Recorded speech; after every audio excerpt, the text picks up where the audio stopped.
رسول اللہ صلی اللہ علیہ وسلم کی زیارت ہوئی ہے کہ آپ کا بیٹا بخشا گیا ہے، تو اس پہ ان کو یقین آ گیا.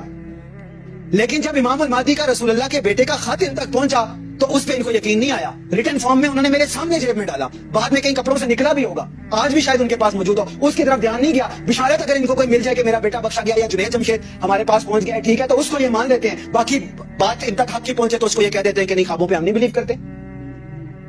فی قلوبہم مرض فزادہم اللہ مرضا، دل میں کوئی مرض ہے جس کو اللہ تعالیٰ نے بڑھا دیا ہے. خالی مرض کوئی نہیں بڑھا دیا. وجعلنا من بین ایدیہم سدا ومن خلفہم سدا فاغشیناہم فہم لا یبصرون، ہم نے ان کے آگے بھی دیوار بنا دی ہے، پیچھے بھی دیوار بنا دی ہے، پورا کور کر دیا، انہیں حق نظر ہی نہیں آتا.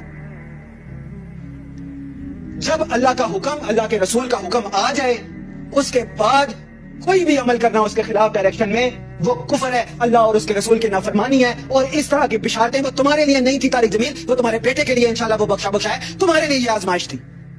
تم آزمائش میں اپنے کفر میں بڑھتے ہی جا رہے ہو بجائے اس کے کہ تم حق کی طرف